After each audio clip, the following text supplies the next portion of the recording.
عماله تقول لي شركه السحاب لاستيراد والتصدير ومش عارفه ايه، وكلها اصلا حاجات مجمده. هي شركة السحاب اللي حكيت لك عنها، فيها كل إشي.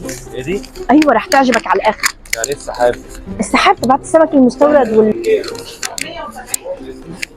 فين ده بقى؟ شوف هي كل انواع الاسماك عنده، وعنده جمبري وعنده سيمون فيميه. عماله تقول لي شركه السحاب لاستيراد والتصدير ومش عارفه ايه، وكلها اصلا حاجات مجمده. لا قصة حزينة ايه، وطي صوتك فضحتنا. لا طبعا عيب الحكي هذا اللي انت بتقوله، كل الانواع هاي مش عاجباك؟ مش عارف، انا ما بفهمش في السمك انا. طيب هنادي لك اللي بيفهم عشان يقول لنا شو العروض اللي عنده.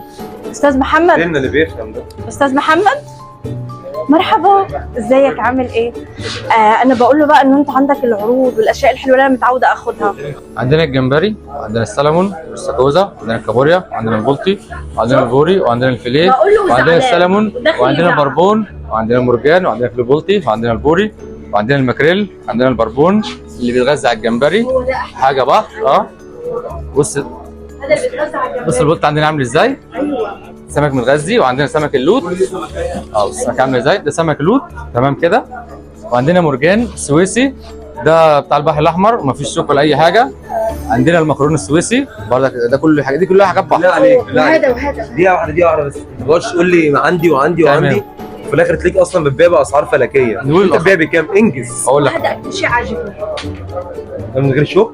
ده فيليه بلطي بتاع بحيره نصر، ولو طلعت منه شوكه اللي انت عايزه.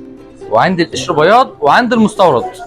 عندي فيليه مستورد بتاع السحاب، الكيلو بتاعه اللي هو بص ادي المستورد. الميزه اللي عندنا المجمد مجمد، والفريش بنبيعه فريش. ده فيليه مجمد، الكيلو بتاعه ب 155 جنيه. ده اصلا السحاب، ده 10 على 10.